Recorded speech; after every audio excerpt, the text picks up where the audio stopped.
He raised his hand with the right answer, yet the professor laughed, telling the class, "Don't worry, mistakes like him don't last long here."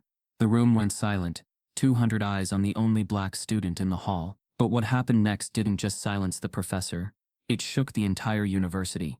And it all started with one impossible problem. Before we deep dive into this interesting story, subscribe to our channel, and tell us where are you watching from. Share in the comments below.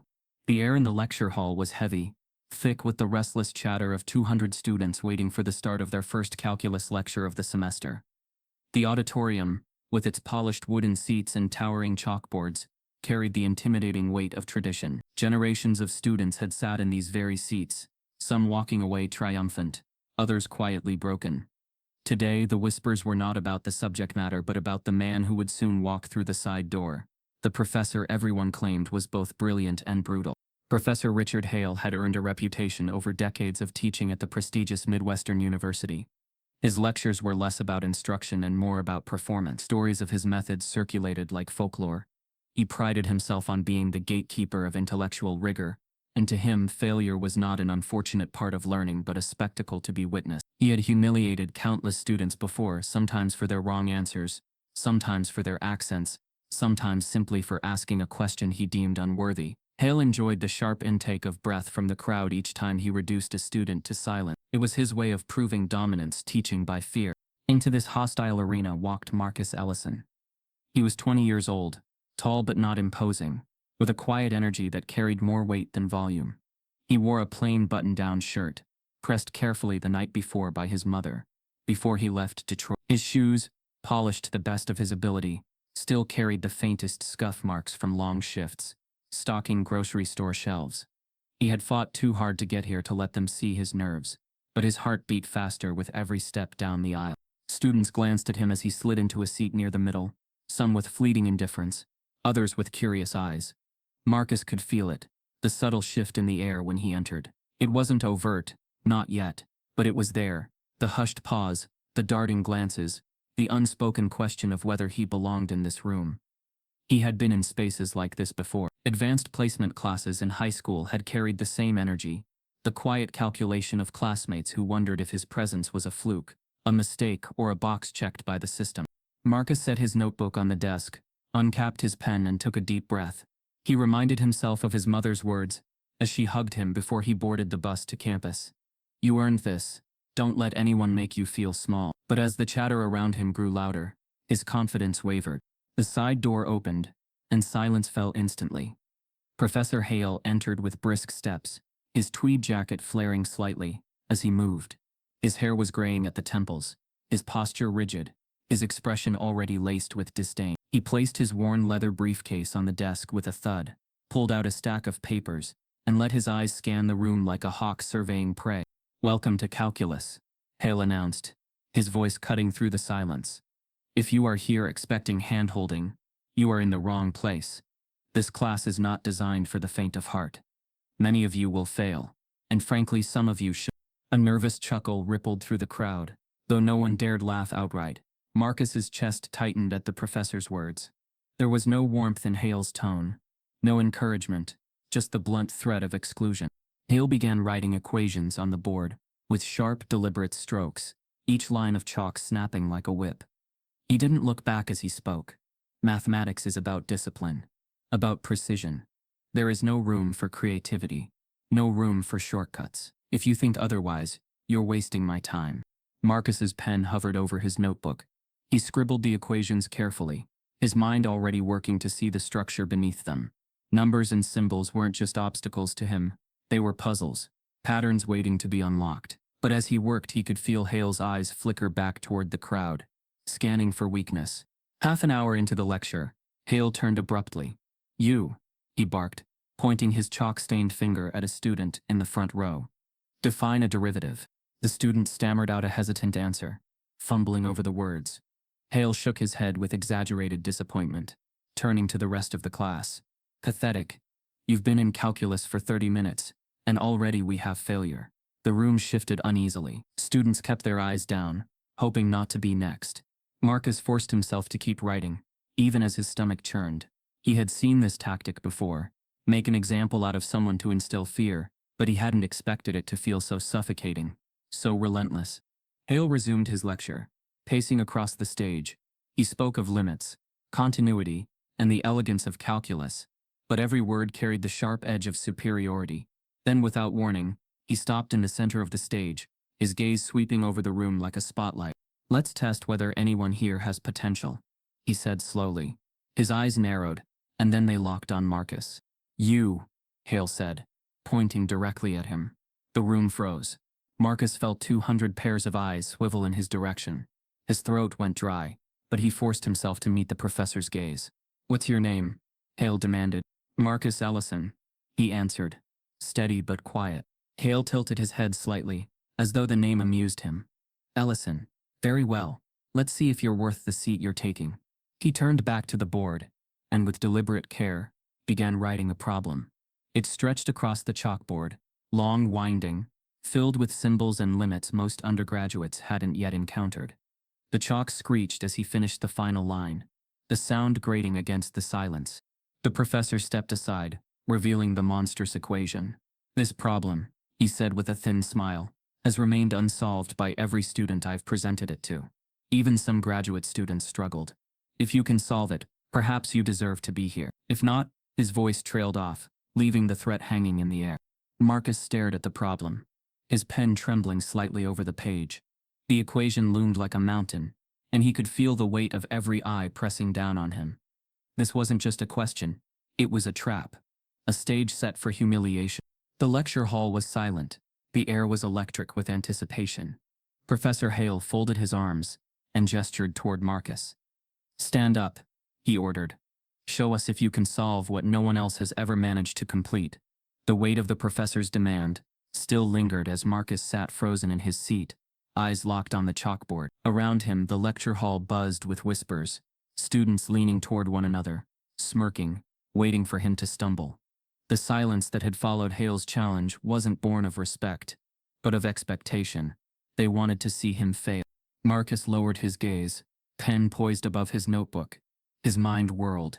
This was not the first time he had been placed under a spotlight he had not asked for, and deep down he knew it would not be the last. Hale thought he had cornered him, but Marcus had been surviving under pressure for years, in spaces where the stakes were far greater than a classroom exercise. As the professor moved on, clearly satisfied with the tension he had created, Marcus drifted inward, his thoughts pulling him back to Detroit, the world that had shaped him. His neighborhood was a place of contradictions. Run-down houses with chipped paint, and overgrown lawns standing beside blocks alive with music, laughter, and the stubborn resilience of people who refused to be defined by hardship. The streets weren't easy, but they were familiar, and familiarity bred a kind of strength. His mother, Denise Ellison, had always told him that survival was only the first step. "Baby, you've got to do more than survive. You've got to prove to yourself you can build." Denise was a woman of quiet grit. She worked double shifts as a nursing aide, her hands often aching from lifting patients, her feet blistered from endless hours on linoleum floors. Yet she never complained, never let Marcus see how bone-deep her exhaustion ran. Instead, she poured her energy into him. Late nights, she would come home and ask about his classes, her tired face lighting up when he described math problems she couldn't begin to understand. Marcus had grown up without a father.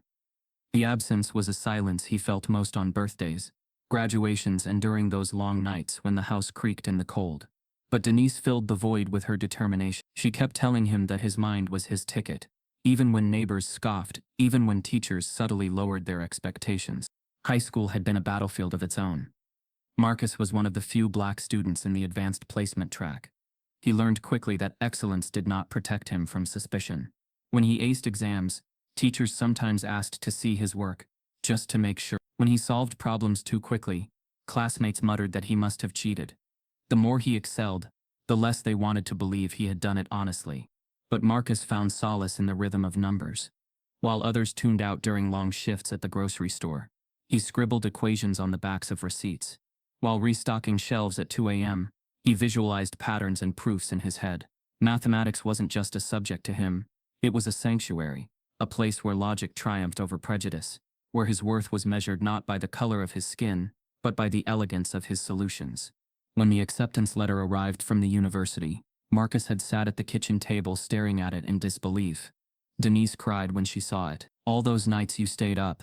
All those times you kept going when they tried to tell you no. This is the payoff. Marcus, she whispered, hugging him tightly. Don't let anyone take this from you. But the reality of campus life had been different from the dream. From the moment he arrived, he felt like an outsider. He noticed the way other students' eyes lingered on him in the dorm hallways, the way conversations hushed when he entered study groups. In classrooms, he often sat alone, his presence tolerated but not embraced. And then there was Hale, the embodiment of every doubt and prejudice Marcus had fought against. Hale's reputation wasn't just rumor, it was a warning. Students of color, in particular, carried stories of him, stories of humiliation, thinly veiled, as tough lessons. Marcus had braced himself for challenge, but he hadn't anticipated being made a target so quickly, so publicly. After class that first day, Marcus lingered in the lecture hall, replaying the problem Hale had thrown at him. He knew he could work through it eventually, but the humiliation wasn't in the equation.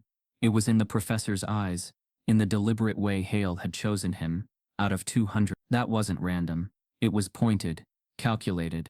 He walked across campus in the crisp autumn air, the grand buildings and manicured lawns only emphasizing how far he felt from home. Students around him moved in clusters, laughing, talking, carrying themselves with the ease of belonging. Marcus tucked his hands into his pockets and kept walking. That night, in his small dorm room, Marcus pulled out a notebook. He began working through Hale's problem line by line, not to prove anything to the professor but to remind himself why he was here. Hours passed. His roommate, a friendly but distracted business major, came in and out, barely noticing Marcus hunched over his desk. By dawn, Marcus had filled several pages with calculations. He wasn't finished, but he was close. For the first time since arriving, he felt the quiet thrill of discovery, the reminder that numbers still bent to his persistence.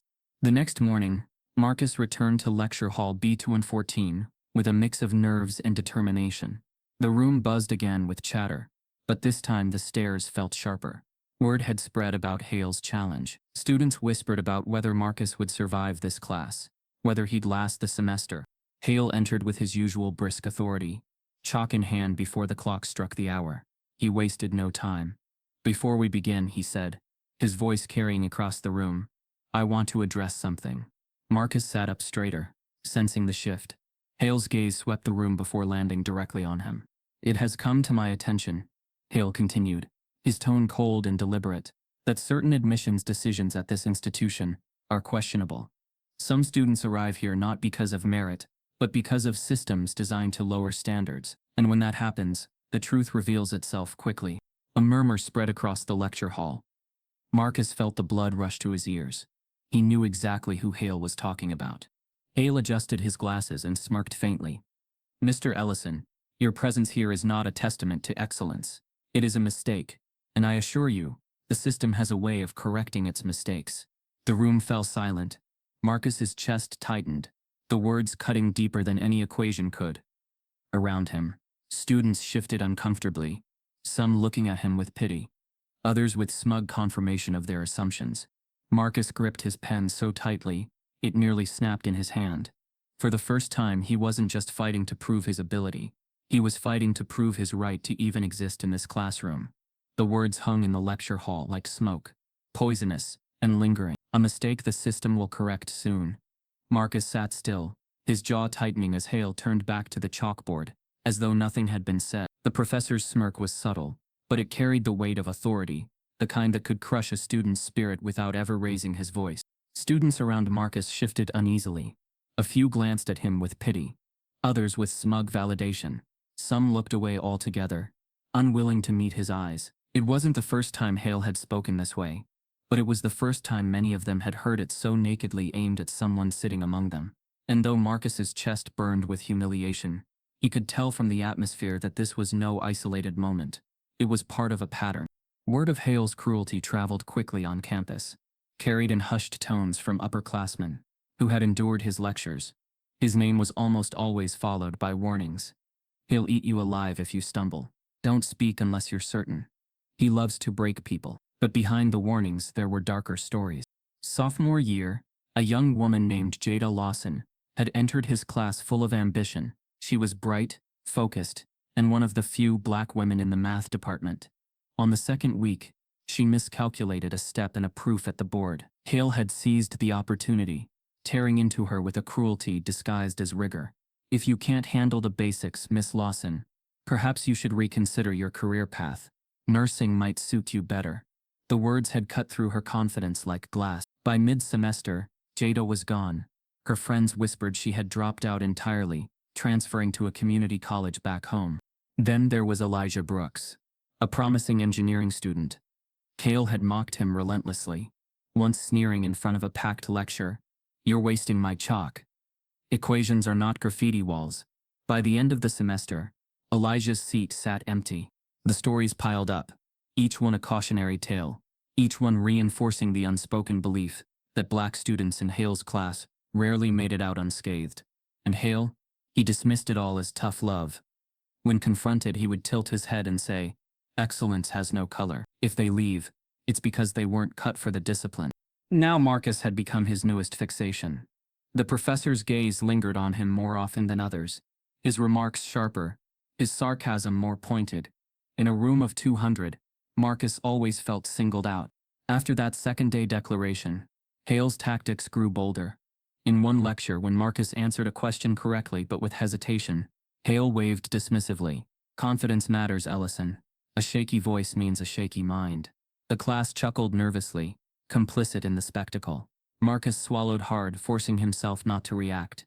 On another occasion, Marcus submitted an assignment early, each line of his work meticulous. Hale handed it back with a red scrawl across the top. Adequate.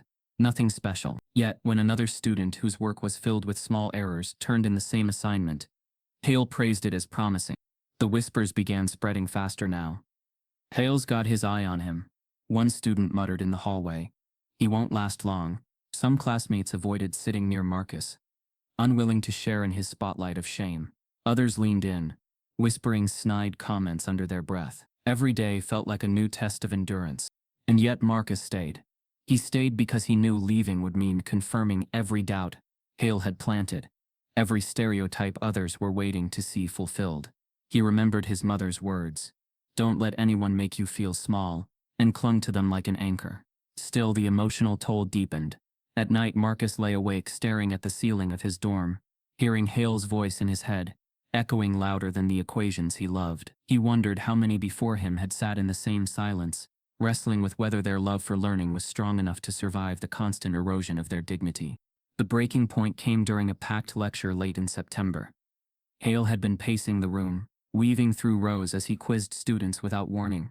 When he reached Marcus, he stopped abruptly. "Ellison," Hale said, his tone sharp, "explain the mean value theorem." Marcus steadied himself, reciting the definition clearly. He even added an example to show his understanding. For a fleeting second, he felt the faintest sense of victory. But Hale's eyes narrowed. "That's textbook regurgitation. Do you even understand what you just said? Or are you parroting words like a songbird?" He turned to the class. "This is what happens when admissions are based on quotas, not merit. You get mimicry instead of mastery." The words struck harder than the chalk. Hale slammed onto the desk. Laughter rippled softly through the room. Not loud, but enough. Marcus's hands trembled beneath the desk, nails digging into his palm. Something shifted inside him then. For weeks, Hale had chipped away at him, testing the limits of his patience, his resolve. But instead of breaking, Marcus felt a slow-burning fire kindle in his chest. The humiliation hurt, but beneath it, something else grew. Something sharper, stronger. As Hale turned back to the board, satisfied with the blow he had landed, Marcus lifted his eyes. He stared directly at the professor's back, his gaze unwavering. For the first time, he allowed himself to imagine a future where Hale's cruelty did not define him, but fueled him. When Hale glanced back, their eyes met. The professor expected to see defeat, shame, the telltale signs of a student folding under pressure. Instead, he found something unexpected: quiet defiance. Marcus didn't flinch. He didn't look away. His silence was not surrender. It was a vow. Marcus locked eyes with Hale, the unspoken promise burning between them. "You will not break me." The vow Marcus carried out of that lecture hall burned in him like a hidden ember. Hale's words had sliced deep, but instead of withering under them, Marcus began to see them differently, not as a verdict but as fuel. If Hale expected him to collapse, Marcus would rise. If Hale believed he was an accident, Marcus would prove he was inevitable. Each night, Marcus returned to his small dorm room with a new kind of determination. While others unwound with music or gathered in groups at the dining hall, he sat hunched over his desk, surrounded by pages of scribbled notes. The fluorescent light buzzed softly above him, a faint echo of the hum in his mind. He wasn't just memorizing formulas anymore, he was dissecting them, peeling them apart layer by layer. He began to notice things others didn't. Patterns emerged where most saw chaos. He realized that some problems could be approached not just line by line, but as shapes, as visual maps. Graphs weren't merely representations to him. They became tools of intuition. While Hale insisted there was no room for creativity in mathematics, Marcus quietly proved the opposite in the privacy of his notebook. One evening, his roommate, Dylan, wandered in and paused at the sight of Marcus's desk covered in scraps of paper. "Dude, it's almost 3 a.m. You ever sleep?" Dylan asked, half joking, dropping his backpack onto his bed. Marcus didn't look up. "Sometime." Dylan picked up one of the pages, frowning at the mix of equations and diagrams that looked more like art than math. "What even is this?" "It's not homework." "No," Marcus said softly. "It's something else." Dylan raised his eyebrows. "Well, whatever it is, you look obsessed." Marcus finally leaned back, rubbing his tired eyes. "It's not obsession, it's survival." His voice was quiet, but the weight behind it was undeniable. Dylan didn't press further. Day by day, Marcus's method grew sharper. He realized he could map calculus problems into frameworks that revealed shortcuts. Not shortcuts of laziness, but shortcuts of insight. Problems that once stretched across pages of dense calculations began folding inward, collapsing elegantly under his approach. It wasn't magic, it was vision. But Hale remained relentless. In lectures, he continued to single Marcus out, testing him with problems, scoffing at his answers, mocking his pauses. "Still not there, Ellison," Hale sneered one morning when Marcus hesitated on an integral. "Some people just don't belong in advanced mathematics. Don't worry though, there's always another path." The class chuckled uneasily, some leaning away from Marcus, as if his humiliation were contagious. Marcus said nothing. He wrote furiously in his notebook, his silence no longer one of defeat, but of preparation. Then came the impossible problem. Hale, with theatrical flair, had written it across the board at the start of a lecture, his chalk squealing against the surface. The equation sprawled across 3 lines, dense and intimidating. He let the silence settle before declaring, "This problem has broken better students than you. If anyone thinks they can solve it, my desk is always open. Otherwise, take it as a reminder that mathematics does not bend to wishful thinking." The class laughed nervously.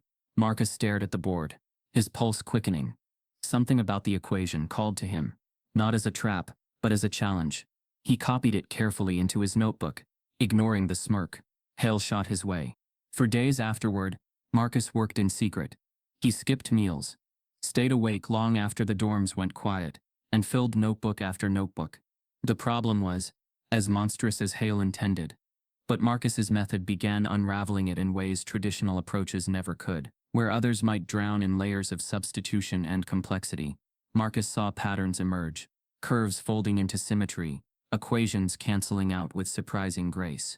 By the 4th night, his desk was littered with scraps of paper, each one carrying a step closer to clarity. He leaned back in his chair, staring at the final page in disbelief. It was complete, a flawless solution. Every line held, every test confirmed it. He had done what Hale declared impossible. The next morning, Marcus walked into the lecture hall with the solution folded neatly in his notebook. His heart pounded, but his steps were steady. Hale lectured as usual, chalk scratching, voice sharp. At the end of class, when students began packing up, Marcus walked down the aisle toward Hale's desk. The professor glanced up, irritation flickering at being approached. "Yes?" Hale asked curtly. "I solved your problem," Marcus said, sliding the paper across the desk. His voice was calm, but beneath it was steel. Hale raised an eyebrow, clearly amused. "Is that so?" He unfolded the paper lazily, scanning the first few lines. His expression shifted slightly as his eyes traveled further, then further. By the end, his jaw tightened. The solution was flawless. Not only correct, but presented with a clarity Hale could not easily dismiss. For a moment, he was silent, staring at the paper, as though it had betrayed him. Students still lingering in the lecture hall noticed. Whispers started. "Did he solve it?" one asked. "No way," another replied. Eyes turned toward the front of the room. Marcus stood quietly, waiting, his gaze fixed on the professor. This was the moment he had fought for, the proof not only of his ability but of his belonging. Hale folded the paper slowly, his expression unreadable. Then, with calculated indifference, he set it aside on his desk without comment. "Class dismissed," he said, ignoring Marcus entirely. The whispers grew louder. Marcus stood there, stunned, his victory snatched away by silence. Hale hadn't rejected the solution. He hadn't acknowledged it at all. For Marcus, it was worse than mockery. It was erasure. As the lecture hall emptied, Marcus realized the professor wasn't just trying to humiliate him. He was trying to erase him, and Marcus knew in that instant that Hale's refusal to acknowledge his solution was only the beginning of a much larger battle. The lecture hall emptied with the sound of rustling papers and squeaking chairs, but Marcus remained standing at the front, his flawless solution lying untouched on Hale's desk. The professor had dismissed him without a word, without even the courtesy of acknowledgement. It was a silence that cut sharper than any insult. Marcus turned away, gathering his notebook, the murmurs of his classmates echoing behind him. By the next morning, whispers had spread through campus like wildfire. The story had taken on a life of its own. Marcus Ellison had supposedly solved the problem, the one Hale used as a weapon. A problem whispered about in study sessions like a ghost story. Some said it was impossible, some said Marcus had cracked it. No one could say for sure, but curiosity fueled speculation. In the corridors outside the math department, groups of students lingered longer than usual, their voices dropping to low conspiratorial tones. When Marcus walked by, "That's him," someone muttered. "The one Hale called a mistake." Another voice followed. "They say he actually solved it." Marcus kept his head down, his books clutched to his chest. Every conversation seemed to stop when he approached. When he passed, it would start again, hushed but sharp enough to sting. In the library one evening, he overheard two students at the next table. "I heard he didn't even solve it. Probably copied something online." "Yeah, come on. A kid like that? No way." "You mean?" The second student hesitated, lowering his voice further. "You mean because—" "Exactly." The first one finished flatly. Marcus's jaw clenched. He tried to focus on his notebook, but the words crawled into his mind, digging deep. A kid like that. They didn't even need to say it out loud. The insinuation was enough. Not everyone dismissed him, though. A handful of students had started approaching him quietly. A girl from his dorm, Emily, asked if she could see the notes he had been working on. She flipped through his diagrams with wide eyes. "This isn't normal calculus," she whispered. "This is different. It actually makes sense in a way I've never seen before." Her words startled him. For weeks, his method had lived only in his notebooks, in his mind, unacknowledged by Hale, ridiculed by whispers. To hear someone see value in it felt like oxygen rushing into his lungs. But praise came at a cost. Soon, other students began whispering, not just about his solution, but about his method. Some admired his innovation. Others mocked it as arrogance. "He thinks he's reinventing calculus," one boy sneered, as Marcus walked past. "Like he's some kind of prodigy. Please." And woven into those critiques were barbs sharper than math could cut. "You notice how he always looks so intense?" another muttered in the cafeteria. "It's intimidating. Not a good fit here." "Yeah," his friend replied. "Some people just don't belong in spaces like this. Doesn't matter how hard they try." The coded language was familiar. Marcus had grown up with it. He knew what they were saying without saying it, that he didn't belong not because of his work, but because of who he was. The pressure weighed on him. Every time he opened his notebook in public, he felt eyes on him. Was someone watching, waiting to call him out? Was every mistake he made magnified? He had wanted to prove himself through his method, but now it made him a target. One night, Marcus sat in the library again, his desk covered with pages of equations and diagrams. Emily approached quietly, setting her bag down. "You're pushing too hard," she said gently. "I don't have a choice," Marcus replied, not looking up. "If I stop, he wins. They all win." "You've already done more than most people thought you could." Marcus finally looked at her. His eyes were tired, but there was a fire behind them. "That's the problem. They think I've done more than I should have. That's why I can't stop." Emily didn't argue. She just sat across from him, flipping through her own notes, her presence a silent anchor in the storm. But storms don't stay quiet forever. By the end of the week, Marcus noticed something strange. A group of students in Hale's class had started whispering more openly, passing folded pages between them. When Marcus walked by, they fell silent, their eyes darting away too quickly. It wasn't just idle gossip anymore. It was something heavier, sharper. And then the twist. Marcus's method, his private framework of equations and visual mappings, appeared on Hale's desk. He realized it when Hale strode into class one morning, holding several stapled pages. Marcus's heart lurched. He recognized the diagrams instantly. His diagrams, his method, his handwriting, copied and shared. Hale's voice boomed across the room. It seems we have a new fad spreading among the students. A so-called method that claims to simplify calculus into shapes and patterns. A shortcut masquerading as insight. His tone dripped with disdain. Marcus froze in his seat. Someone had leaked his work. This, Hale waved the papers, is not mathematics. This is laziness dressed up as innovation. And I will make it clear to all of you. Anyone who relies on such nonsense will fail this class. The room fell silent. Students stared at Marcus, some with pity, others with satisfaction. Hale hadn't said his name, but he didn't need to. Everyone knew. Marcus's throat tightened. His private struggle, his late-night hours, his fragile spark of resistance. It had been dragged into the light, twisted into ridicule. Hale set the papers down with a smirk, his voice calm but venomous. Next lecture, I will dismantle this so-called method in front of all of you. Then we'll see who still believes Mr. Ellison has any place in my classroom. Marcus barely slept the night after Hale revealed his intention. Every time he closed his eyes, he saw the professor's smirk, the rustle of his pages being waved like contraband. The idea of Hale dissecting his method in front of 200 students gnawed at him, not because he feared being wrong, but because he feared being If Hale dismantled his work, no one would ever remember the hours of thought, the clarity it had given him, the potential it carried. They would only remember the humiliation. By the time he walked to class the next morning, Marcus felt the weight of two worlds pressing down on him. The one he had come from, where every step forward demanded proof of his worth, and the one he lived in now, where even his proof was treated as a threat. The lecture hall buzzed with anticipation. Students packed into seats earlier than usual, whispers cascading like waves. It was clear that Hale's announcement had spread. This wasn't just another lecture, it was a performance. Some students leaned forward, with genuine curiosity, others with a cruel kind of excitement. The promise of a public takedown had turned class into an event. Hale entered with unusual flourish. He placed his briefcase on the desk, his movements deliberate, his expression carrying the satisfaction of a man preparing to prove a point. Without a word, he walked to the chalkboard and began writing. At first, Marcus thought it was another equation, but then as the lines and circles emerged, he realized with a jolt that Hale was drawing his method, Marcus's method, on the board. Not perfectly, but enough. The visual mappings, the collapsed steps, the diagrams that turned calculus into something almost intuitive. A low murmur ran through the crowd. "See?" Hale said, turning to the class once the board was full. "This is what has been circulating among you. This so-called innovation.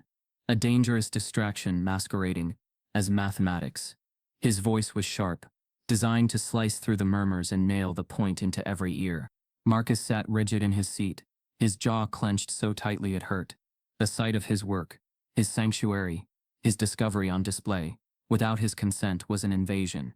He felt stripped bare, exposed. Hale tapped the board with his chalk. "Mathematics," he continued, "is not a place for shortcuts. It is a discipline built on rigor, on centuries of proof and precision. What you see here is the illusion of brilliance. It looks elegant. It looks simple. That," he slammed the chalk against the board, breaking it in two, "is exactly why it is dangerous." The class leaned forward, captivated. Some nodded in agreement, already convinced. Others looked around uncertainly, sensing the tension radiating from Marcus's corner of the room. Hale began circling parts of the diagrams. This step here, unjustified. This leap, reckless. This collapse of terms, convenient, but not rigorous. These are the errors of someone who thinks mathematics is about clever tricks rather than discipline. He paused, his eyes sweeping the hall. "And let me be clear, Relying on this will not only fail you in this class, it will fail you in life. The words landed like blows. Marcus's chest tightened. He could hear students whispering, some sneering, some doubtful. His face grew hot. Hale wasn't just attacking his method, he was attacking his character, his legitimacy, his right to stand among them. For Marcus, the memory of long nights in Detroit surfaced. Those hours spent scribbling equations on scraps of paper between shifts at the grocery store. The moments when numbers were his only escape from the weight of expectation. Those memories weren't shortcuts. They were survival. They were proof that his mind worked differently, that he saw what others didn't. To have Hale call it dangerous was to erase his very way of thinking. The professor turned back to the board, adding corrections in jagged strokes of chalk. A real mathematician, he declared, would never reduce problems to crude diagrams. Real mathematicians understand that elegance without proof is fraud, and fraud has no place here. The word fraud echoed in Marcus's mind. He could almost feel the stares burning into him, branding him with the label. Some students smirked. Others looked away, uncomfortable, unwilling to intervene. Hale placed the chalk down, dusting his hands theatrically. So, let this be your lesson. Do not be seduced by easy answers. Do not follow Ellison into failure. The room grew still. All eyes turned to Marcus. His throat tightened, his palms damp. He could hear his mother's voice in his head. Don't let anyone make you feel small.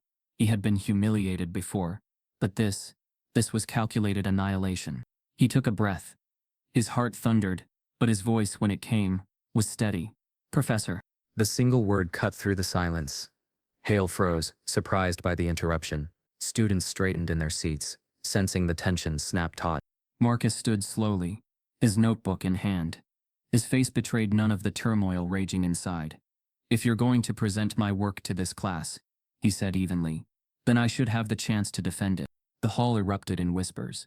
Hale's smirk faltered for the briefest second before returning, sharper than before. He crossed his arms, studying Marcus with predatory amusement. Oh? Hale said softly, the word heavy with sarcasm. You'd like to defend this child's play? Marcus didn't flinch. Yes, he answered simply. The whispers grew louder. Some students exchanged wide-eyed glances. Others leaned forward with eager anticipation. The lecture hall, moments ago an audience for Hale's performance, had shifted into something else, a stage where a battle was about to unfold. Just as Hale raised an eyebrow and gestured mockingly toward the board, the atmosphere in the room thickened. Marcus took a slow step forward, notebook in hand, ready to stand against the very man who had built his reputation on breaking students like him. The air inside the lecture hall thickened as Marcus stepped forward. Each footfall echoed in the silence, louder than the shuffle of notebooks or the creak of old wooden chairs. 200 pairs of eyes tracked him, some wide with curiosity, others narrowed with suspicion, a few glinting with quiet hope. His palms were slick with sweat, but his grip on the notebook was steady, his knuckles white. Hale leaned casually against the desk, arms crossed, wearing the kind of smirk that invited the room to laugh at Marcus before he even opened his mouth. Well then, Mr. Ellison, Hale said, his voice dripping with sarcasm. The floor is yours. Enlighten us. Marcus drew a breath, his heart pounding so hard he feared it might drown out his voice. But when he spoke, the words emerged clear, deliberate. My method, Marcus began, isn't about shortcuts. It's about seeing structure patterns that are already there, hiding beneath the steps we've been taught to memorize. He turned to the board, where Hale had scrawled his rough imitation of Marcus's diagrams. Picking up a fresh piece of chalk, Marcus began carefully redrawing them, his lines precise, his movements steady. Take this, he continued. At first glance, it looks like chaos, but if you map it visually, you start to see symmetry. The hall was silent now, but it wasn't the heavy silence of fear. Hale usually commanded. It was the electric quiet of concentration, of a room collectively leaning in. Students who had rolled their eyes at the diagrams earlier now found themselves following his hand as he traced lines and curves across the board. Marcus spoke steadily, layering his explanation step by step. Instead of working line by line, you can collapse terms by recognizing, repeating structures. You're not skipping, you're reorganizing. You're folding the problem in on itself until the solution becomes visible. A murmur rippled through the students. Not mockery this time, but recognition. Heads tilted forward, pens scribbled hurried notes. Eyes flicked from the board to Marcus. and back again. Even the skeptics found themselves tracing his logic, realizing this wasn't a trick. It was clarity. Hale's smirk faltered. His arms tightened across his chest. Marcus pressed on, his confidence growing with each sentence. For example, he said, circling a section of the problem. Hale had called reckless. This isn't a leap. It's pattern recognition. The same structure appears here, here and here. Collapse them, and the solution is not only correct, it's more efficient than the traditional method. He finished the last line of chalk with a sharp tap, stepping back to reveal the board. The sprawling problem that once looked impossible now appeared organized, elegant, almost simple. The lecture hall erupted in whispers. Wait, that actually works. I've never seen it like that before. Holy! He just solved it. Marcus set the chalk down, his chest heaving slightly. He turned, meeting the eyes of his classmates. For the first time since the semester began, he didn't feel like prey under a spotlight. He felt like someone who had shifted the room, someone who had made them see. Emily, seated near the back, caught his eye and gave the faintest nod of encouragement. Others avoided looking at him, too unsettled by what they'd just witnessed. The silence that followed was different now. It wasn't the heavy dread Hale always wielded. It was the stunned quiet of a room, realizing the balance had shifted. Hale, however, was not stunned. He was furious, his face flushed red, his jaw tightening as he pushed himself off the desk. The smirk was gone, replaced by a thin, tight-lipped glare. Impressive performance, Hale said finally, his voice sharp, cutting through the whispers. But performance is all it is. Parlor tricks. Your diagrams may dazzle the untrained eye, Mr. Ellison. But mathematics is not art. It is not about drawing pretty pictures on a board. It is about rigor, about proof. And your so-called method, he jabbed a finger at the chalkboard, will collapse under real scrutiny. The words were laced with venom, but they couldn't erase what had just happened. Marcus had held the room. He had made them see something Hale had tried to bury. Still, Marcus knew the battle wasn't won. Hale wasn't conceding. He was digging in. And the next round would be brutal. Hale's glare swept the lecture hall before landing back on Marcus. You want to play mathematician, Ellison? Fine. Tomorrow I'll give you a problem even graduate students choke on. Let's see if your little pictures can save you then. The next lecture hall buzzed before Hale even entered. The tension had grown overnight, fed by whispers across campus. Students who weren't even enrolled in the course squeezed into the back rows, eager to witness what had been promised. Hale versus Ellison, the showdown.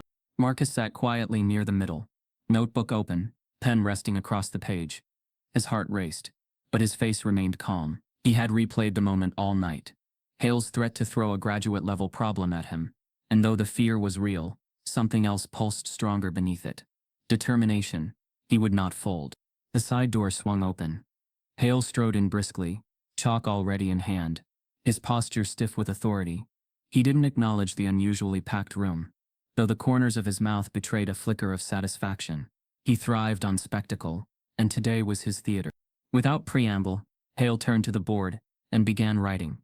The chalk screeched as he filled line after line with symbols, nested integrals, partial differentials, a tangle of variables and constraints that grew more monstrous with every stroke. By the time he stepped aside, the problem stretched nearly the full length of the board. Gasps and murmurs rippled through the audience. This, Hale announced, his voice sharp, is a problem most graduate students cannot solve under exam conditions. If our Mr. Ellison believes his illustrations can hold up under true mathematics, let us see them do so now. Mr. Ellison, the board is yours. The room shifted, eyes swiveling toward Marcus. Some faces wore smirks, already anticipating the humiliation. Others leaned forward with nervous curiosity. Emily, seated in the back, pressed her hands together, silently willing him strength. Marcus rose slowly, every movement deliberate. His legs felt heavy, but his resolve carried him forward. As he reached the front, Hale stepped aside, arms crossed, eyes gleaming with predatory expectation. Marcus stood before the board, the sprawling equation looming like a mountain. For a moment he just stared at it, pen still in hand. The silence stretched, broken only by the faint scratching of someone's shoe against the floor. Then Marcus picked up the chalk. He began not with the dense integrals, but with a diagram. 3 intersecting curves, drawn beneath the equation. A ripple of whispers shot through the room. Seriously? He's drawing again? Someone scoffed. Wait, just watch. Another whispered back. Marcus's voice was steady, though quieter than Hale's booming lectures. The key isn't brute force, he said. It's recognizing the repeating structures. This problem looks overwhelming, because it's stacked layer on layer. But if you map the relationships visually, you see something different. He circled a section of the problem, then traced it to his diagram. This part repeats here, and here, which means instead of treating them separately, you can collapse them into one structure. The chalk moved quickly, his diagrams weaving into calculations, then back again. His method wasn't chaotic, it was rhythmic, like a dance between numbers and shapes. Students leaned forward, pens forgotten, their eyes glued to the board as he worked. Minutes passed. Hale's smirk faltered. Marcus spoke with growing confidence, each word measured, each step clear, so instead of 30 lines of calculation, you reduce it to 5. And the answer, he wrote the final expression with a sharp tap of chalk, emerges clean. He stepped back, the solution stood in front of them, complete, correct, and far faster than anyone had expected. The room erupted in a low roar of whispers. He actually did it. No way, that's right. Faster than my grad tutor ever showed us. Even those who had doubted him found themselves stunned. The problem Hale had chosen as a weapon had turned into Marcus's stage. Hale, however, did not clap. His face flushed, jaw tight, eyes burning with fury. He stepped forward, scanning the board as though hoping to find a flaw. But each step held. Each line was sound. This proves nothing, Hale snapped, his voice slicing through the murmurs. Anyone can stumble onto a solution once. Real mathematics requires consistency, not theatrics. But his words rang hollow. The students had seen it. They had followed Marcus's steps. For the first time, their whispers carried not dismissal but disbelief, even awe. The authority in the room had shifted. Emily leaned forward, her voice barely audible, but filled with pride. He did it, she whispered to herself. Marcus turned, his expression calm, though his pulse thundered in his ears. He didn't need to shout. The board spoke for him. Then an unexpected sound broke the moment. The faint click of a phone camera. Near the back of the hall, a student held up their phone, recording discreetly at first, then more openly, as others noticed. A chain reaction followed. Several more phones rose into the air, lenses capturing the board, Marcus's steady hand, Hale's tightened jaw. By the time Marcus returned to his seat, half the lecture hall had their devices out. Hale barked. Put those away. But the order came too late. The footage was captured, and before the lecture ended, it was uploaded. As students filed out, Marcus overheard a voice behind him. It's already online. People are sharing it. This isn't just campus news anymore. By evening, the video had escaped campus walls. It spread first through student group chats, then across Twitter, Reddit, and TikTok. A grainy clip, Marcus at the board, chalk in hand, diagrams unfolding like a map of clarity. While the caption screamed, "Freshman solves professor's impossible problem in minutes." At first, Marcus didn't realize what was happening. He had returned to his dorm, exhausted but steady, ready to bury himself in more notes. His phone buzzed nonstop, but he ignored it until Dylan, his roommate, burst in. "Dude," Dylan exclaimed, holding up his phone. "You're going viral." Marcus blinked. "What are you talking about?" "This." Dylan shoved the screen toward him. The video had already racked up thousands of views. Comments flooded beneath. "This kid is a genius. Who is this? That prof looks big mad. We need to see more of his method." Marcus's stomach flipped. His private battle with Hale, something he thought would live and die inside that lecture hall, was now public property. By the next morning, the video had crossed 1 million views. News outlets sniffed a story. Education blogs reposted the clip. Hashtags trended. Ellison method, math prodigy, professor owned. For every voice celebrating him, another voice sneered. Some accused him of faking it. Others claimed the problem wasn't that hard, and woven through the praise and critique were comments edged with racism. Coded and overt. Affirmative action strikes again. No way he figured this out himself. Bet his professor did the real work and he's just copying. Marcus read them late into the night, each one landing heavier than the last. For every post that called him a prodigy, another reminded him of the world's suspicion. Meanwhile, the campus was in chaos. Students stopped him in hallways, some with wide-eyed admiration, others with smirks that said they were waiting for him to fall. Study groups dissected the video, trying to replicate his method. Professors whispered in corridors. The math department, once a quiet corner of academia, had become ground zero for a storm. And at the center of it all, Richard Hale seethed. Hale called a private meeting with faculty, waving a printed transcript of the video like evidence. "This," he snarled, "is a distortion. The clip is edited. It makes him look like he solved it cleanly, when in reality he stumbled." One colleague frowned. "But Richard's students in your class are saying otherwise." Hale's face reddened. "Students don't understand rigor. This is internet theater. Mathematics is not performed like a TED Talk. It's proven. And Ellison's diagrams are not proof." But his protests rang hollow. The video wasn't disappearing. It was multiplying, splintering into reaction videos, explainers, even memes. A physics professor at another university posted a breakdown. "I've checked the math. His solution holds. This isn't smoke and mirrors, it's brilliance." Social justice advocates amplified the story further. When a black student innovates, the establishment tries to erase him. Watch how this professor ignores his flawless solution. This is systemic. The narrative grew beyond Hale's control. For Marcus, it was overwhelming. He couldn't walk across campus without heads turning, whispers following. Some reached out with genuine admiration. Others hurled insults under their breath. Emily sat with him at lunch one afternoon, watching as two students at the next table argued loudly. "He's a fraud.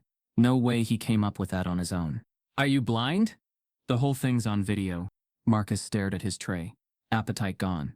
"It doesn't matter what I do," he muttered. "Someone will always say it's not enough, or that I cheated, or that I don't belong." Emily leaned forward. "But you did do it, and they saw it. They can't erase that, no matter how hard they try." Her words gave him momentary calm, but beneath it, Marcus felt the growing pressure. This was bigger than proving himself in class. Now the world was watching, dissecting, expecting more. Then came the twist he hadn't anticipated. 3 days after the video went viral, Marcus received an email. The subject line read, "Invitation to submit." It was from the editorial board of a respected academic journal. They had seen the video.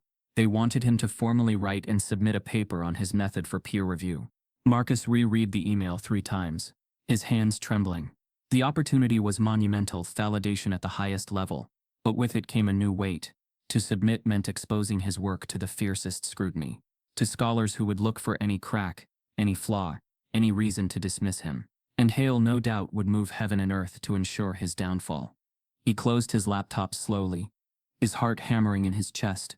As Marcus stared at the glowing screen, the reality sank in. This wasn't just about surviving Hale's class anymore. It was about staking his claim in history, and Hale would not let that happen quietly. The email from the journal lingered on Marcus's laptop screen like a beacon and a burden. He had read it enough times to memorize every line, but each reread carried a different weight. One moment he felt elation. This was recognition from the highest tier of academia, a chance to immortalize his method. The next he felt dread. Accepting meant opening himself to a storm fiercer than anything Hale had already unleashed. Dylan walked in, dropping his backpack with a thud. "Man, you've been staring at that screen for hours. What's going on?" Marcus turned the laptop around, letting him read. Dylan's eyes widened. "Bro, this is huge, like life-changing huge." Marcus leaned back, rubbing his temples. "Yeah, or it could be career-ending if I mess it up." The truth gnawed at him. This wasn't just about Marcus Ellison anymore. The whispers, the video, the storm online, it had made him into a symbol. If he succeeded, it would be proof that the young black kid from Detroit, who everyone doubted could rewrite the rules of mathematics. If he failed, it wouldn't just be him who fell. It would feed every doubt Hale and others like him ever threw at students who looked like him. That night, Marcus began outlining the paper. His desk became a battlefield of notes, diagrams, and references. He read through pages of dense mathematical literature, his eyes burning from lack of sleep. Each section he drafted, he revised twice over, determined not to leave any weakness Hale or anyone else could exploit. But Hale wasn't waiting passively. The professor's fury at the video had only grown. In faculty meetings, he scoffed at colleagues who mentioned Marcus's name. "It's academic theater," he sneered. "We've seen students like him before. Flashes in the pan, more interested in attention than rigor." He began sending quiet emails to colleagues at other universities, warning them of a student peddling pseudo-mathematics. He framed it as a professional courtesy, but it was sabotage. Don't waste time indulging this so-called method, he wrote. It's dangerous to reward sloppiness. Meanwhile, Marcus pushed forward. Each day he attended classes, keeping his head down, aware of the stares. Some professors treated him differently now, curious, cautious, unsure whether to praise or scrutinize him. Others avoided him altogether, unwilling to be caught in the orbit of controversy. Financial strain added another layer of weight. His scholarship covered tuition but little else. His mother, Denise, picked up extra shifts at the nursing home, her voice tired but encouraging when they spoke on the phone. Baby, don't let that man shake you. You've been proving people wrong since the day you were born. You write that paper. You finish what you started. Her words steadied him, but exhaustion became his constant companion. Nights blurred into mornings as he wrote and rewrote, diagrams covering every surface of his dorm. Emily stopped by often, bringing coffee and quiet company. You're carrying too much alone, she told him one evening. Let us share some of it. But Marcus shook his head. If I slip even once, they'll say I never belonged here. I can't afford to lean on anyone. Days stretched into weeks. The journal's deadline loomed closer. Hale intensified his campaign, ridiculing Marcus more openly in lectures. Some students, he declared one morning, confuse confidence with competence. They strut around like innovators when they can barely grasp fundamentals. The class knew who he meant, but no one spoke up. After lecture, Marcus gathered his things quickly, but Hale's voice stopped him. Ellison, a word. Marcus turned slowly, notebook clutched tight. Hale's eyes were cold, his voice low enough for only Marcus to hear. I hear rumors you're writing something. A paper. Marcus didn't answer, but his silence confirmed it. Hale leaned closer, his words precise and venomous. Listen carefully. If you continue down this path, I will make sure it ends badly for you. Publishing requires more than clever drawings. It requires credibility, and credibility is something you don't have. I'll see to that. Marcus's throat tightened, but he held Hale's gaze. The professor's lips curled. You want a degree? You want to graduate? Then drop this nonsense. Focus on the curriculum like everyone else. Because if you don't, he let the threat hang in the air, heavy, deliberate. I will block your graduation. You'll leave this university empty-handed. Marcus's stomach twisted, but something inside him hardened too. He thought of Denise, of the sacrifices, of every student before him who had been broken in this very hall. He couldn't let Hale win, not just for himself, but for all of them. Marcus walked out of the lecture hall with Hale's threat echoing in his ears, the weight of it crushing. But as he stepped into the crisp evening air, a single thought cut through the fear. If Hale wanted to silence him, that meant his work was powerful enough to shake the system. The threat Hale whispered lingered like a poison in Marcus's mind. I will block your graduation. It repeated itself in the quiet hours of the night, in the pauses between classes, in the moments when Marcus tried to focus on his paper but felt his chest tighten instead. The pressure came from every direction. Online, his name was no longer just a trending topic. It was a battlefield. Twitter threads dissected his every move. Comment sections under the viral video swarmed with debate. Some called him the future of mathematics, a prodigy who had shattered convention. Others spit venom. He's faking it. Bet the professor let him win for clout. This is what happens when universities lower their standards. The racist undertones weren't even subtle anymore. Marcus scrolled one evening and stopped cold at a comment that read, he should stick to stocking shelves. That's all he'll ever be good for. His throat tightened.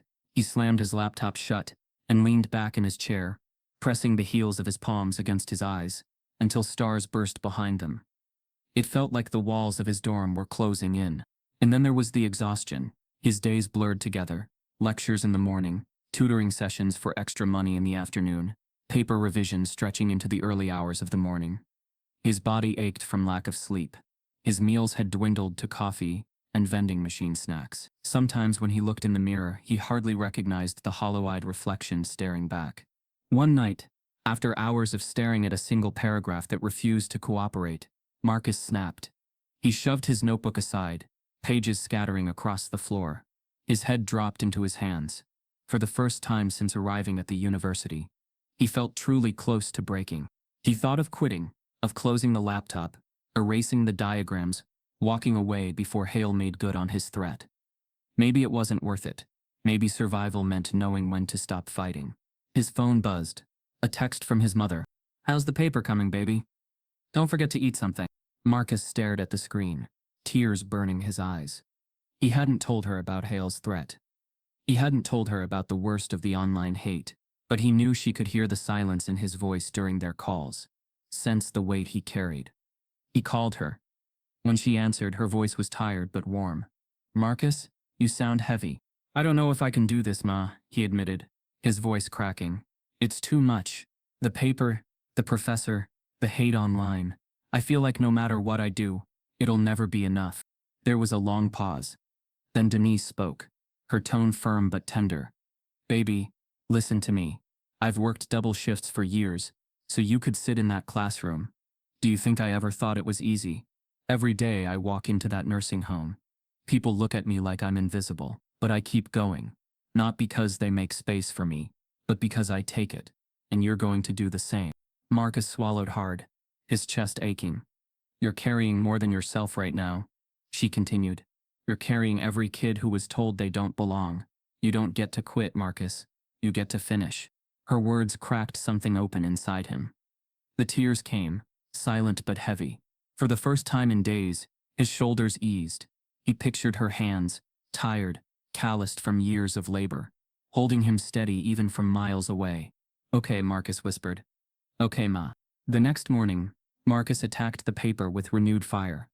Every diagram was redrawn, every line of logic double-checked, every paragraph tightened until it felt bulletproof.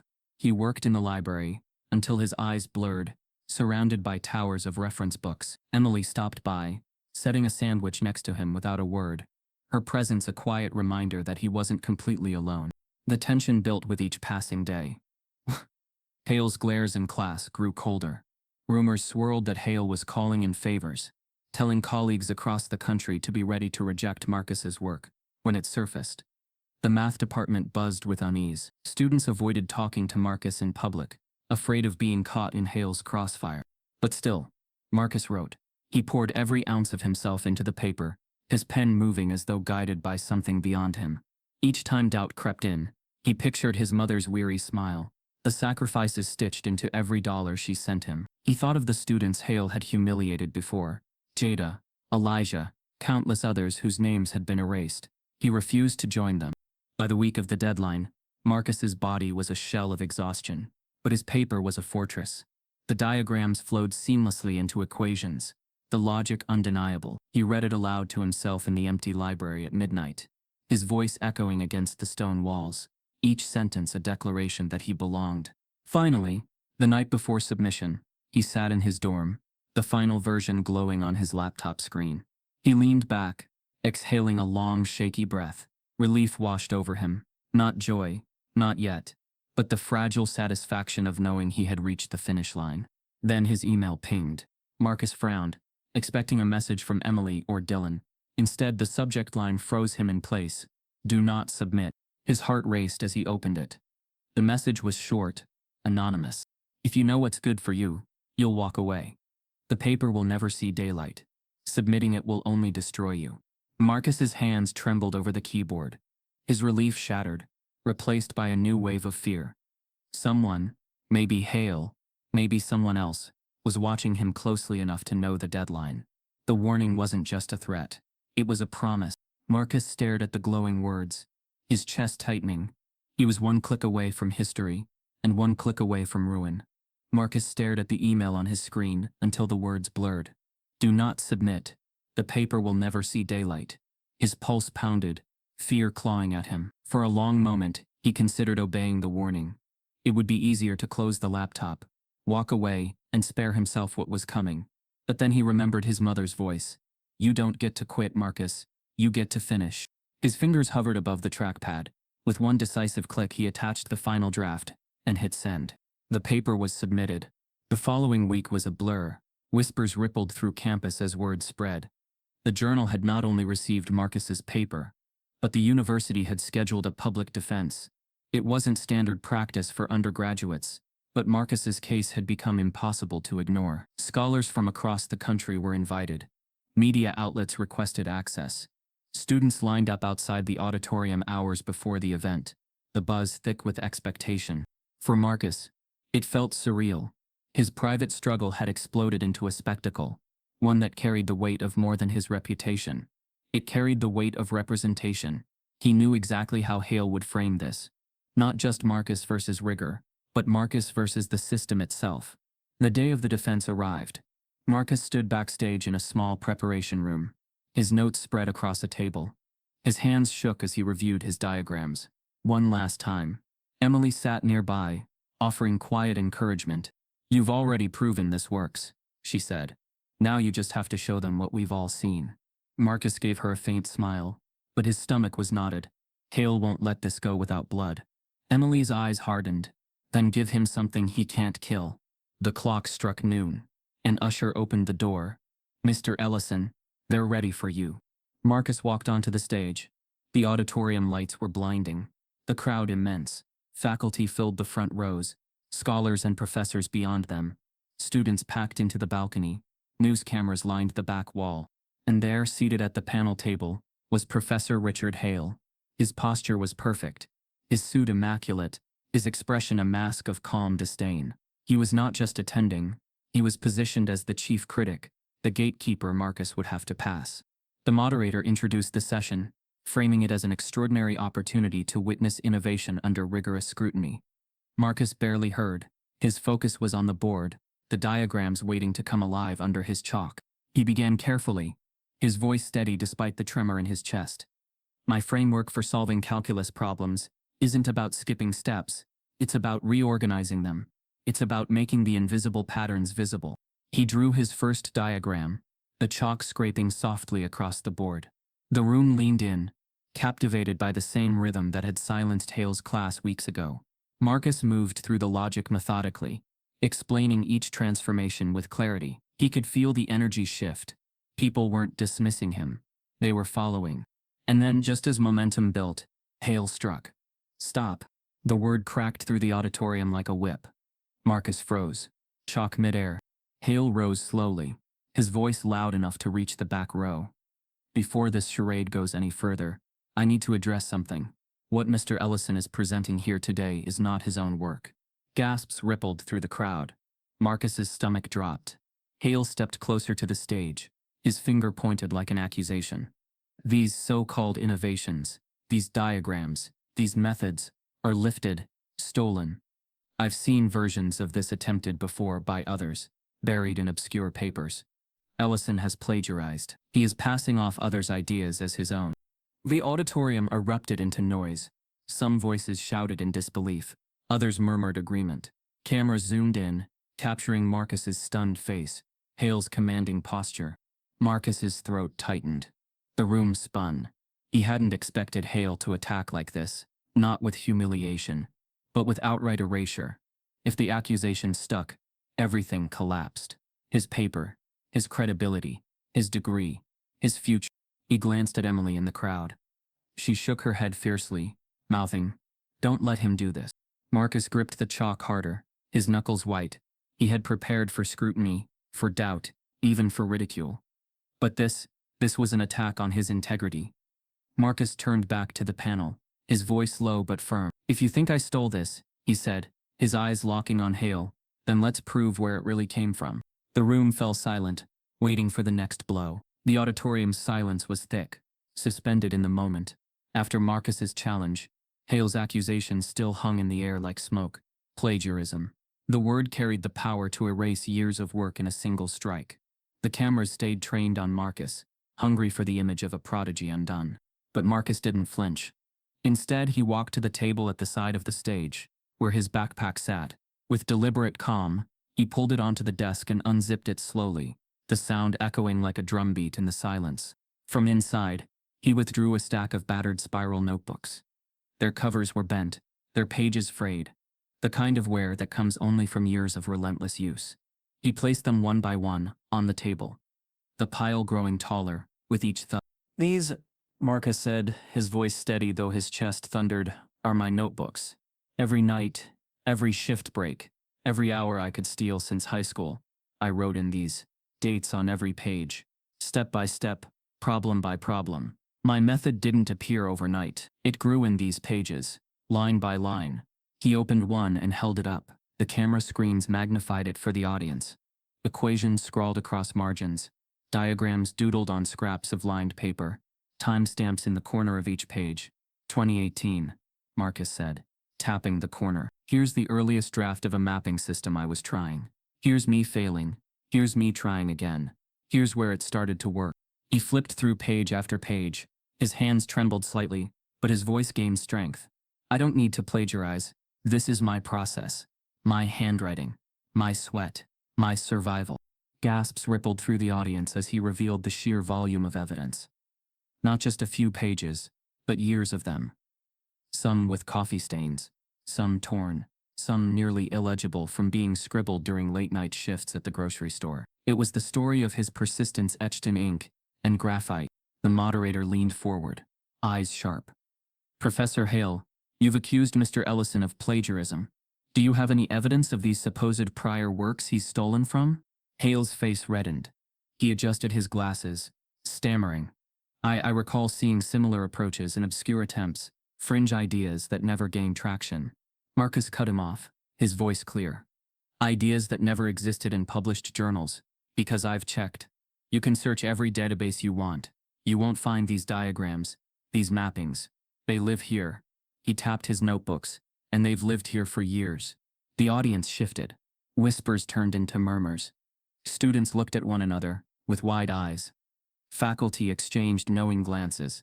The credibility Hale wielded so ruthlessly was crumbling before them. Emily sat near the back, tears stinging her eyes. She had seen Marcus bent over those notebooks, night after night, the toll it took, the exhaustion written on his face. Now the world was seeing it too. One panel member, a professor from MIT, raised a hand. Mr. Ellison, may we examine these notebooks? Marcus nodded, handing them over. The panel leafed through them, their brows furrowing in concentration. One professor adjusted his glasses, murmuring to another. Another traced a finger over the diagrams, his lips twitching in reluctant admiration. Finally, the MIT professor looked up. The work is consistent.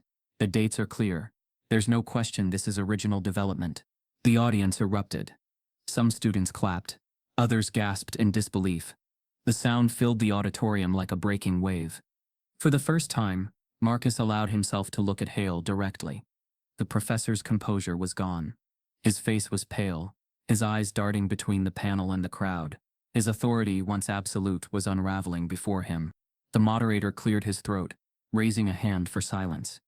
Given the evidence presented, the panel will vote on whether to accept Mr. Ellison's method for publication in a major journal. Marcus's chest tightened. This was it. The culmination of every sacrifice, every humiliation, every night spent scribbling in silence. His mother's words echoed in his mind. You don't get to quit, you get to finish. The panelists exchanged murmurs, then raised their hands one by one. Yes. Yes. Yes. All in agreement. The decision is unanimous, the moderator declared. Marcus Ellison's method will be published. The room erupted. Cameras flashed. Students shouted. Faculty stood, some clapping, some shaking their heads in disbelief. For Marcus, the noise blurred into a dull roar. He stood frozen, the words sinking in slowly. Unanimous. Published. He had done it. And yet, even in victory, Marcus felt the weight of what had happened. It wasn't just about solving equations. It was about surviving the attempt to erase him, about standing in the face of power and refusing to vanish. As the applause thundered, Marcus glanced back at Hale. The professor's face was twisted in rage, but beneath it was something darker, an expression that promised this fight wasn't over.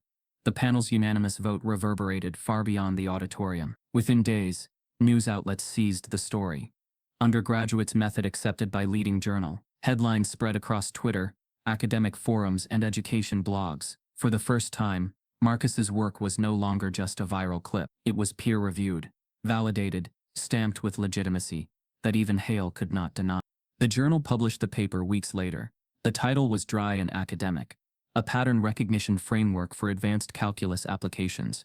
But its impact was anything but. Professors at universities across the country began experimenting with Marcus's method in their classrooms. Some reported that students who had once struggled with calculus were now grasping complex concepts more intuitively.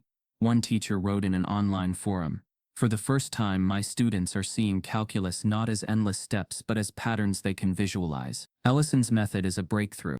Marcus read these responses in quiet disbelief. For years, he had been told his ideas were shortcuts, dangerous, even fraudulent. Now, the very thing Hale tried to erase was changing how mathematics was taught. Meanwhile, the storm around Hale intensified. Video clips of his outbursts against Marcus circulated alongside the journal announcement, painting a damning picture. Editorials in education magazines asked bluntly, how many students were silenced under Hale's watch? Alumni came forward with stories: humiliation in class, careers derailed, confidence shattered. The university administration, once protective of Hale's reputation, found itself cornered. Faculty whispered about him in hallways. Parents wrote angry letters demanding accountability. Students signed petitions calling for change. Under mounting pressure, Hale announced his retirement in the middle of the semester. There was no farewell celebration, no glowing tribute. He slipped out quietly, his career overshadowed by the very student he had tried to destroy. When Marcus heard the news, he felt no triumph, only a strange, quiet sadness. Hale had wielded his authority like a weapon for decades, and Marcus was left wondering how many lives had been altered before anyone dared to question him. But if Hale's downfall carried weight, Marcus hoped it meant something bigger, that the next student might walk into a classroom and be seen for their potential, instead of targeted for their identity. Still, Marcus's life was far from easy. Fame had not erased the racism that stalked him. Online, skeptics remained relentless. He's a one-hit wonder. He'll never match this again. Affirmative action genius. But Marcus had grown stronger. He carried their doubts like he carried Hale's insults, not as truth but as fuel. In quiet moments, he still returned to his notebooks, the battered spirals filled with years of work. They reminded him of who he was before the headlines, before the cameras, a boy in Detroit, scribbling on scraps of paper during breaks at the grocery store, solving puzzles in the margins of life. That boy had carried him here. That boy would carry him forward. Graduation day arrived with skies the color of clear glass and a breeze that carried the scent of spring. The campus lawn was filled with rows of folding chairs, families waving cameras, students adjusting their caps nervously. Marcus stood among them, cap and gown heavy on his shoulders, the culmination of years of sacrifice pressing against him. When his name was called, the moment cracked open. Marcus Ellison, the announcer's voice rang out. He stepped onto the stage, diploma waiting in the president's hand. At first, the applause was polite, the kind given to every graduate. Then someone in the crowd stood, clapping louder. Another followed, and then, like a wave, the entire audience rose to its feet. A standing ovation. Marcus froze, his chest tightening. The sound swelled. Cheers, whistles, applause that shook the air. Students, professors, parents, strangers, all on their feet for him. He felt his throat close, his eyes sting. He thought of Denise, sitting in the crowd, with tears streaming down her face. He thought of the nights she worked double shifts, the meals she skipped so he could have books, the words she whispered when he wanted to quit. You don't get to quit, you get to finish. He took the diploma, shaking the president's hand, as the ovation thundered on. For a fleeting moment, he let himself feel it. Vindication, relief, pride. He had not only survived, he had made history. But as he stepped down from the stage, diploma clutched tight, a new thought pierced through the celebration. This wasn't the end. It couldn't be. Hale was gone, but the system that had enabled him still lived in lecture halls and hiring committees, in whispers and lowered expectations. Marcus had won one battle. The war was larger. As the applause still echoed in his ears, Marcus looked out over the sea of faces and felt the weight of a new question. What will he do with the power he has now? Years passed, but the memory of that auditorium never left Marcus. The sound of Hale's voice, sharp as broken glass, the weight of humiliation, the smirk that told him he was never meant to belong. Those moments lived in him like scars, but so too did the ovation, the victory, the notebooks filled with proof of his resilience. Now, he returned, not as a student fighting to be seen, but as a visiting professor invited to teach a special seminar on innovative approaches to mathematics. His name had become known in academic circles around the world. The Ellison method was taught in classrooms from Detroit to Delhi, adapted in lesson plans, written into textbooks. Yet standing at the steps of his old university, Marcus felt the same flutter in his chest he had felt as a freshman, a mix of awe, fear, and determination. He walked the familiar halls, the walls lined with portraits of professors past, including Hale. But Hale's frame, once hung prominently, had been quietly moved to a far corner, half hidden, a relic of a legacy that had collapsed under its own cruelty. Students hurried past Marcus, some recognizing him instantly, whispering his name in awe. The lecture hall loomed ahead, B2140. The same hall where he had once been singled out, mocked, dismissed. His footsteps echoed on the polished floor as he pushed open the heavy wooden doors. Inside, the room was filled again with 200 students. Young faces, eager but nervous, notebooks poised, laptops glowing. The same energy pulsed in the air, the weight of expectation, the silent calculations of who belonged and who didn't. Marcus stood at the front, the chalkboard behind him, the same stage where he had once been put on trial. He set his briefcase on the desk, but unlike Hale, there was no theatrical thud. He didn't need intimidation to command attention. He turned, his gaze sweeping across the rows, steady and calm. "Good afternoon," he began. His voice carried easily, not loud but firm. "My name is Professor Marcus Ellison. Some of you may know me, some of you may not. But what you all need to know is this. I was once sitting where you are, in this very room." A ripple of surprise ran through the students. Marcus paused, letting the weight of his words sink in. "I was told, in this room, that I didn't belong, that I was a mistake, that I was wasting a seat someone else deserved." His tone was even, but the air in the hall grew taut, as though the walls themselves remembered. He walked slowly toward the chalkboard, picking up a stick of chalk. "That professor is gone now, but the lesson remains. Not the one he tried to teach me, but the one I had to learn myself. That history will test you, brutally, publicly. And when it does, you'll have a choice." He turned back to the class, drawing a familiar diagram on the board, one that once had been mocked as childish. Now it carried the weight of a global academic shift. "The choice," Marcus continued, "is whether you fold or whether you change the game." The students leaned in, captivated. Some scribbled notes furiously. Others simply stared, feeling the magnitude of the moment. As Marcus moved through his lecture, demonstrating the method, the room fell into the same silence he remembered from years ago. But this time, it was awe, not fear. The same diagrams that once drew ridicule, now drew respect. The same voice that once trembled under Hale's scorn now carried steady authority. During the break, a student lingered by his desk. She was young, nervous, her voice barely above a whisper. "Professor Ellison," she said, I wanted to say thank you. I've always loved math, but I never thought I could do it the way others did. When you explained it today, I actually understood, for the first time." Marcus smiled softly, recognizing the same spark he once carried. "You don't have to do it the way others did," he said. "You just have to do it your way. Don't ever let anyone convince you that means less." Her eyes lit with quiet determination, and Marcus felt something shift inside him. This was why he had endured.